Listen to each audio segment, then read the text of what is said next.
진짜 시험은 이제부터였으니까요. 제가 정말로 가난해졌을 때, 밑바닥까지 떨어졌을 때, 그때도 저를 찾아오는 자식이 누구인지 보고 싶었습니다. 그래서 저는 2평짜리 쪽방으로 이사했습니다. 모든 통장을 비서실장에게 맡기고 제 손에는 10만 원만 남겼습니다. 그렇게 저의 실험이 시작되었습니다. 쪽방촌 생활은 생각보다 훨씬 더 고달팠습니다. 제가 들어간 방은 2평 남짓한 공간이었습니다. 창문 하나, 형광등 하나가 전부인 그곳에서 저는 새로운 삶을 시작했습니다. 창문으로는 옆 건물 벽만 보였고 햇빛은 하루에 1시간 정도만 들어왔습니다. 벽은 곰팡이로 얼룩져 있었고 바닥은 삐걱거렸습니다. 화장실과 부엌은 복도 끝에 있는 공용시설을 사용해야 했습니다. 여름엔 찜통 같았습니다. 에어컨은커녕 선풍기도 없어서 밤새 땀을 흘리며 잠을 잤습니다. 모기장도 없어서 모기에게 물려 온몸이 가려웠습니다. 겨울엔 뼈가 시렸습니다. 난방이 되지 않아 두꺼운 이불을 덮어도 추위가 스며들었습니다. 밤에 화장실에 가려면 꽁꽁 엄복도를 걸어가야 했는데 그게 얼마나 고역인지 모릅니다. 한겨울에는 화장실 물이 얼어서 사용할 수조차 없었습니다. 공용 화장실까지 가려면 어두컴컴한 복도를 지나야 했습니다. 형광등이 깜빡거리는 복도는 밤이 되면 으스스했습니다. 씻으려면 목욕탕까지 걸어가야 했는데 가장 가까운 목욕탕이 20분 거리였습니다. 목욕비를 아끼기 위해 일주일에 한 번만 갔습니다. 그 사이에는 공용 수도에서 물을 받아 방에서 간단히 씻었습니다. 하지만 저는 그곳에서 삶의 본질을 보았습니다. 옆방 할머니는 8순이 넘었지만 매일 재활용품을 주워 팔아 생계를 이었습니다. 새벽 4시에 일어나 리어카를 끌고 나가는 할머니의 뒷모습을 보면서 저는 숙연해졌습니다. 나이가 들어도 살기 위해서는 일을 해야 하는 것이 인생이구나 싶었습니다. 아래층의 젊은 청년은 사고로 다리를 다쳐 일을 할 수 없게 되자 이곳에 흘러들어왔다고 했습니다. 매일 통증에 시달리면서도 그는 작은 일거리라도 찾으려 애썼습니다. 복지관에서 나눠주는 도시락을 받아와 저와 나눠 먹기도 했습니다. 박 씨, 이거 반 나눠 드세요. 혼자 먹기 아까워서요. 그렇게 말하는 청년의 눈빛이 맑았습니다. 건너편 방의 중년 남자는 사업에 실패하고 이혼한 후 이곳에 왔다고 했습니다. 한때는 제법 잘 나가는 사업가였다는데 보증을 잘못 서는 바람에 모든 걸 잃었답니다. 그는 매일 구직 사이트를 들여다보며 일자리를 찾았지만 나이가 많다는 이유로 번번이 거절당했습니다. 나이가 50이 넘으니까 아무도 안 써준다니까요. 박 씨, 우리 같은 사람들은 이렇게 살다가 죽는 건가 봐요. 그들은 하루 벌어 하루 먹고 사는 삶을 살았지만 서로를 보살폈습니다. 김치 한 포기를 나눠 먹고 아픈 사람이 있으면 함께 걱정해 주었습니다. 누군가 며칠 동안 방문을 열지 않으면 다 같이 걱정하며 문을 두드렸습니다. 혹시 무슨 일 있으신 거 아니에요? 그런 관심과 배려가 이곳에는 있었습니다. 돈은 없었지만 사람의 온기는 있었습니다. 저도 폐지를 줍기 시작했습니다. 새벽 5시에 일어나 리어카를 끌고 거리로 나갔습니다. 상가 뒤편 아파트 단지 재래시장을 돌며 버려진 박스와 신문을 주웠습니다. 처음에는 쪽팔리고 부끄러웠습니다. 300억을 가진 사람이 폐지를 줍다니. 하지만 곧 익숙해졌습니다. 생존을 위해서는 자존심도 내려놓아야 한다는 걸 깨달았습니다. 새벽 거리는 고요했습니다. 가로등 아래에서 박스를 펼치고 리어카에 싣는 작업을 반복했습니다. 허리를 숙였다 펴기를 수백 번 반복하니 허리가 끊어질 것 같았습니다. 무릎도 아프고 손도 거칠어졌습니다. 예전에는 골프를 치며 여유를 즐기던 손이었는데 이제는 굳은 살이 박혀 거칠어진 일꾼의 손이 되었습니다. 한 달에 벌 수 있는 돈은 많아야 30만 원 정도였습니다. 폐지 1kg에 50원씩 주는데 하루에 20kg을 모으면 1,000원입니다. 한 달 내내 쉬지 않고 일해야 3만 원입니다. 거기에 캔이나 플라스틱 같은 걸 주워 팔면 조금 더 벌 수 있었습니다. 방세 10만 원을 내고 나면 하루에 쓸 수 있는 돈은 7,000원 남짓이었습니다. 저는 그 돈으로 살았습니다. 아침은 편의점 삼각김밥 하나로 때웠습니다. 1,500원짜리 제일 싼 걸로 샀습니다. 점심은 복지관 무료 급식을 먹었습니다. 12시가 되면 복지관 앞에 긴 줄이 섰습니다. 노인들, 노숙자들, 일용직 노동자들이 줄을 서서 기다렸습니다. 처음에는 그 줄에 서는 것이 부끄러웠지만 배가 고프니 자존심도 소용없었습니다. 저녁은 분식집에서 가장 싼 라면 한 그릇을 먹었습니다. 3,000원짜리 기본 라면이었습니다. 가끔 식당 주인이 잔반을 주면 그걸로 이틀을 버텼습니다. 박씨, 이거 남은 거니까 가져가세요. 그런 말을 들을 때마다 감사하면서도 마음 한구석이 쓰라렸습니다. 제가 이렇게까지 살아야 하나 싶었습니다. 손이 거칠어지고 허리가 휘고 무릎이 아파왔습니다. 거울을 보면 낯선 노인이 저를 바라보고 있었습니다. 머리는 백발이 되었고 얼굴에는 주름이 깊게 패였습니다. 눈빛도 흐려졌고 등도 굽어졌습니다. 불과 반년 만에 저는 10년은 늙어 보였습니다. 하지만 진짜 아픔은 육체적인 고통이 아니었습니다. 마음의 고통이었습니다. 하루는 8,000원을 벌기 위해 리어카를 끌고 아들의 변호사 사무실 근처를 지나갔습니다. 그놈의 반응을 보고 싶었지요. 혹시 아버지를 찾고 있지는 않을까, 후회하고 있지는 않을까 하는 기대를 가지고 말입니다. 아니, 솔직히 말하면 아들이 저를 걱정하고 있기를, 찾고 있기를 바랐습니다. 빌딩 앞에서 저는 리어카를 세우고 기다렸습니다. 점심시간쯤 되면 직원들이 나오니까 성준이도 나오겠지 싶었습니다. 1시간쯤 지났을까요? 성준이가 나타났습니다. 깔끔한 정장 차림에 고급 시계를 찬 그는 동료들과 웃으며 이야기하고 있었습니다. 잘 차려입은 모습이 멋있었습니다. 제 아들이 저렇게 훌륭하게 성장했다는 게 자랑스러우면서도 씁쓸했습니다. 성준아. 저는 그를 불렀습니다. 목소리가 떨렸습니다. 성준이가 고개를 돌렸습니다. 우리의 눈이 마주쳤습니다. 그 순간 그의 얼굴에 스친 표정을 저는 똑똑히 봤습니다. 놀람, 당황, 그리고 혐오. 제 아들의 눈에서 저는 혐오를 봤습니다. 마치 길에서 쓰레기를 만난 것 같은 표정이었습니다. 그는 재빨리 눈을 피하고는 동료들에게 뭐라 말한 뒤 뒷문으로 도망치듯 빠져나갔습니다. 동료들이 저를 쳐다보며 수군거렸습니다. 저 사람 누구야? 박 변호사 아는 사람인가? 노숙자가 왜 여기까지 와? 그런 말들이 들렸습니다. 저는 그 자리에 멍하니 서 있었습니다. 리어카를 잡은 손이 떨렸습니다. 가슴이 찢어지는 것 같았습니다. 1시간 후 문자가 왔습니다. 다시는 찾아오지 마세요. 부끄러워서 고개를 못 들겠습니다. 아버지가 그렇게 사시면 제 커리어에 악영향을 미칩니다. 로펌 파트너 승진을 앞두고 있는데 이런 일로 소문이 나면 어떡합니까? 부탁입니다. 제 인생 좀 망치지 마세요. 심장이 무너져 내리는 기분이었습니다. 제 인생 좀 망치지 마세요라는 말이 머릿속에서 계속 맴돌았습니다. 저는 성준이의 인생을 망치는 존재였습니다. 제가 평생 아끼고 사랑했던 아들이, 제가 명문대에 보내고 변호사로 키워낸 그 아들이 가난한 아버지를 짐으로 여기고 있었습니다.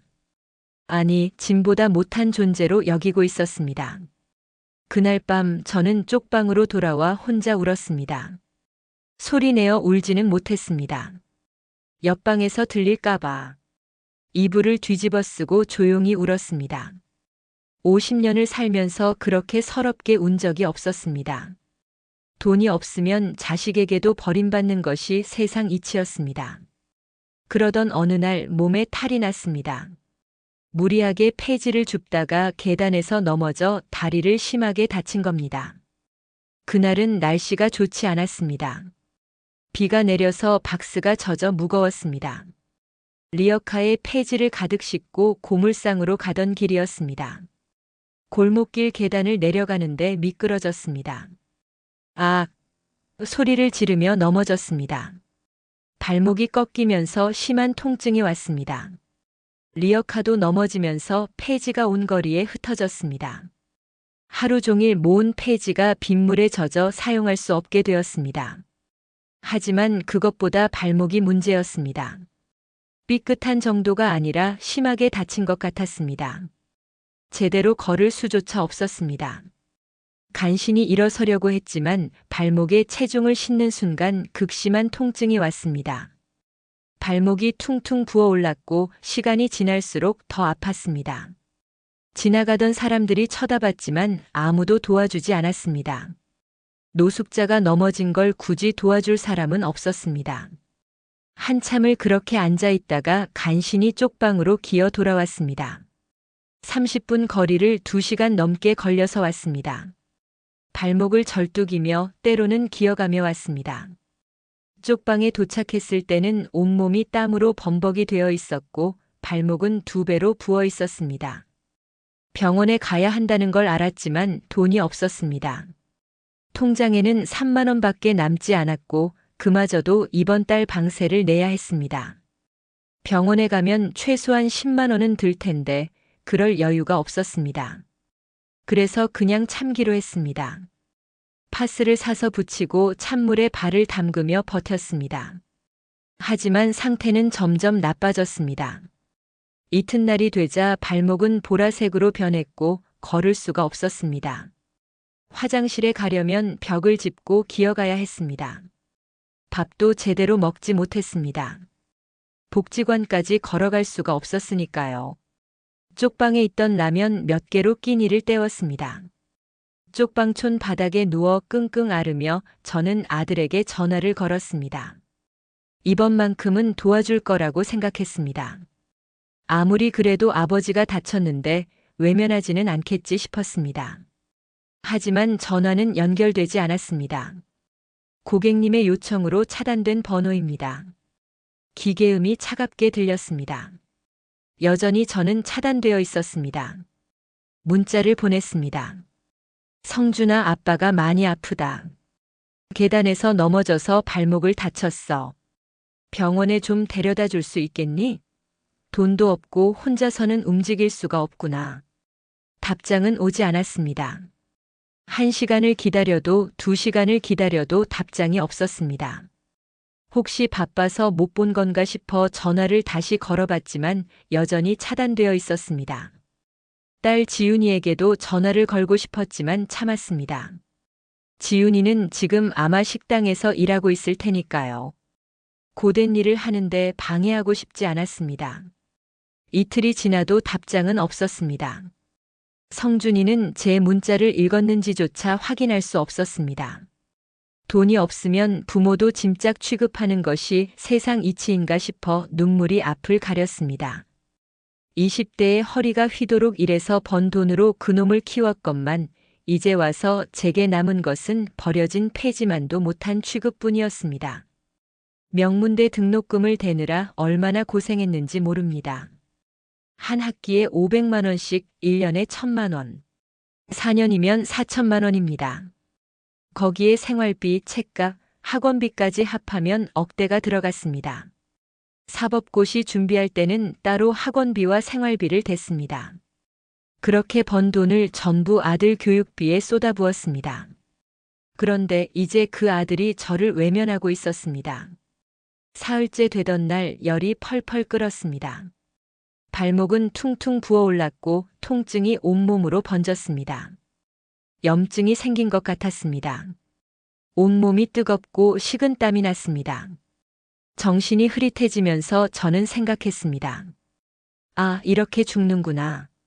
이렇게 쪽방에서 혼자 죽는 것이 제 운명인가 봅니다. 평생을 악착같이 일했건만 300억이라는 재산을 모았건만 결국 2평짜리 쪽방에서 혼자 죽어가고 있었습니다. 죽으면 누가 제 시신을 발견할까요? 아마 며칠은 지나야 옆방 사람들이 냄새를 맡고 신고하겠지요. 그렇게 무연고 사망자로 처리되어 공동묘지에 묻히는 것이 제 마지막 일일까요? 그때였습니다. 낡은 판잣집 문을 누군가 두드렸습니다. 아버지, 아버지, 익숙한 목소리였습니다. 환청인가 싶었습니다. 하지만 문을 두드리는 소리는 계속되었습니다. 아버지, 계세요? 문 좀 열어주세요. 문이 벌컥 열리고 땀 범벅이 된 얼굴로 헐떡이며 누군가 들어왔습니다. 다름 아닌 딸 지훈이었습니다. 흐릿한 눈으로 딸을 바라보는데 눈물이 핑 돌았습니다. 지훈아. 아버지. 지훈이가 달려와 제 손을 잡았습니다. 딸의 손이 따뜻했습니다. 아버지. 지훈이는 제 다리를 보자마자 주저앉아 통곡을 했습니다. 아빠, 왜 여기서 이러고 있어?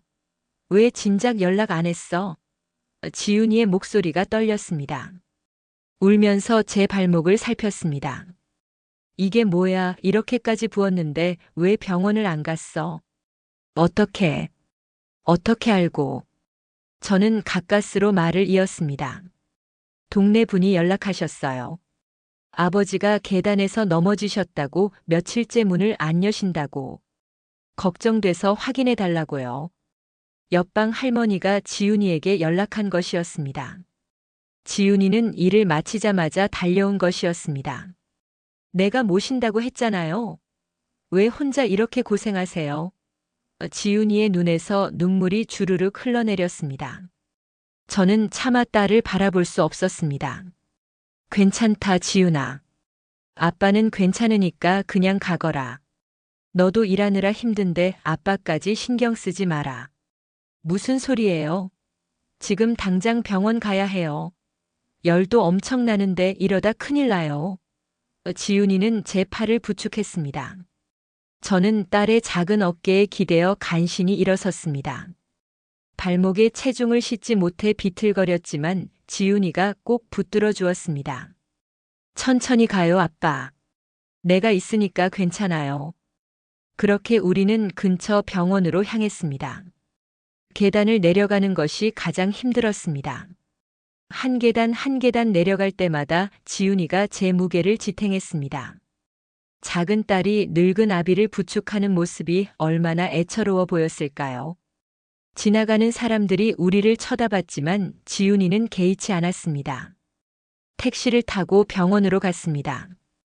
응급실에 도착하자 의사가 제 발목을 살폈습니다. 인대가 파열되었고 염증도 심합니다. 왜 이렇게 오래 방치하셨어요? 조금만 늦었으면 큰일 날 뻔했습니다. 의사의 말에 지훈이가 또 울었습니다. 치료를 받고 깁스를 하고 나니 통증이 조금 나아졌습니다. 응급실에서 치료를 받고 나오는 길 지훈이가 주머니에서 낡은 봉투를 꺼냈습니다. 아빠, 이거. 봉투 안에는 돈이 가득 들어 있었습니다. 100원짜리 지폐부터 만원짜리 지폐까지 다양한 돈이 빼곡히 들어 있었습니다. 이게 뭐냐? 3천만 원이에요.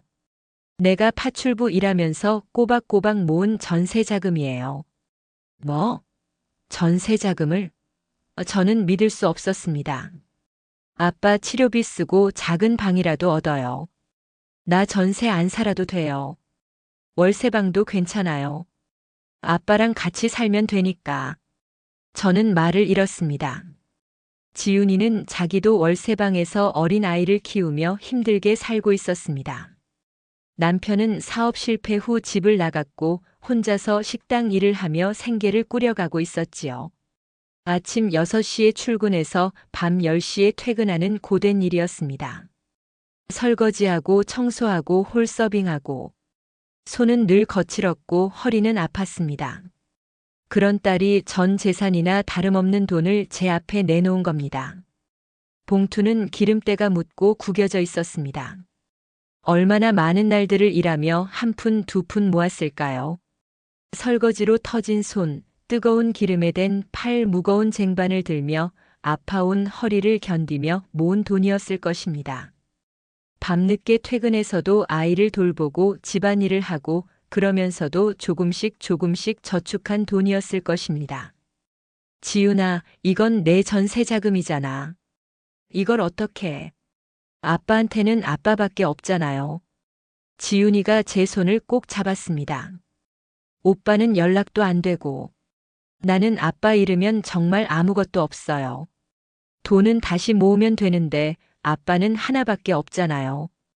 그 봉투가 제 눈에는 그 어떤 다이아몬드보다 빛나 보였습니다. 300억보다 더 큰 가치가 있어 보였습니다. 이건 단순한 돈이 아니었습니다. 딸의 사랑이었고 효심이었고 진심이었습니다. 조건 없는 사랑이었습니다. 지윤아. 제 목소리가 떨렸습니다. 아빠, 나한테는 아빠밖에 없어요. 엄마도 돌아가셨고 오빠는 연락도 안 되고 나는 아빠 잃으면 정말 아무것도 없어요. 제발 아프지 말고 힘들면 나한테 말해요. 내가 어떻게든 할게요. 딸의 음성이 떨렸습니다. 진심에서 우러나오는 목소리였습니다. 저는 그제야 깨달았습니다. 진짜 부자가 누구인지, 진짜 효자가 누구인지를.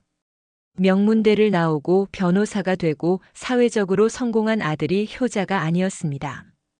진짜 효자는 자기 형편도 어려우면서 부모를 챙기는 딸이었습니다. 진짜 부자는 300억을 가진 사람이 아니라 자식의 진심을 받는 사람이었습니다. 지윤아, 미안하다. 아빠가 미안해. 저는 딸을 끌어안고 울었습니다. 50년을 살면서 자식 앞에서 운 건 처음이었습니다. 아빠, 왜 울어요? 괜찮아요. 우리 이제 같이 살면 돼요. 지윤이도 울면서 저를 안았습니다. 병원 복도에서 우리는 한참을 그렇게 안고 울었습니다. 다음 이야기가 궁금하시면 구독과 좋아요를 눌러주세요. 영상 제작에 큰 힘이 됩니다.